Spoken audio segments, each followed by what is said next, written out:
अनामिका, मला मला बोलायचं होतं.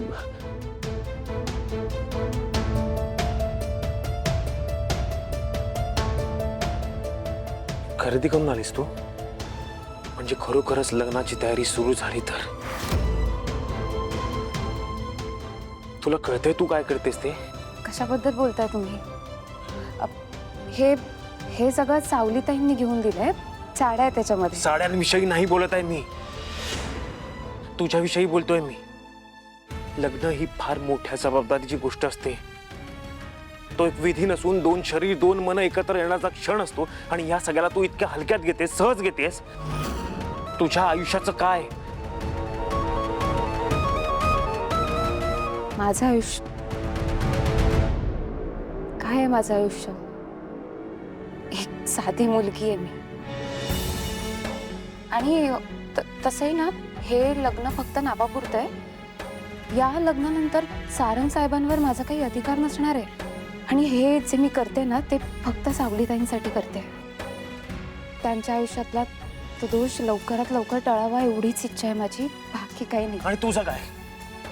तुला तुझी स्वप्न नाही आहेत, स्वतःची मतं नाही आहेत. आणि मी काय, घरातल्या कुठल्याही मोठ्या माणसाच्या दबावाखाली, प्रेशर खाली येऊन जर हे लग्न करत असेल ना, तर प्लीज नको करूस.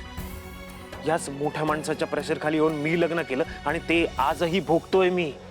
आणि ती चूक तू करावीस असं मला बिलकुल वाटत नाहीये. नाही, माझ्यावर नाहीये कुणाचं प्रेशर. आणि माझ्या मनाचा कुठे प्रश्न येतो इथे? हा एक विधी आहे, फक्त समस्येवरचा तोडगा. आणि याच्यात भावनांना जागा नाहीये. भावनांना जागा नसते. मग समजा उद्या तुला खरंच कोण व्यक्ती आवडायला लागले तर काय करणार आहेस?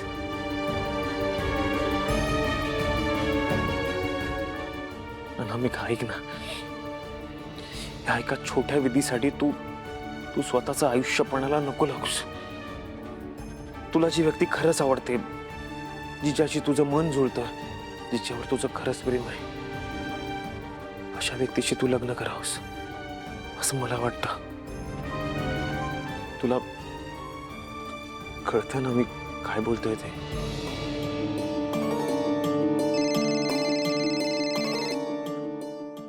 भैरवी माईंचा फोन आहे, घ्यावा लागेल. हा माई, हो मी आले घरी, येते.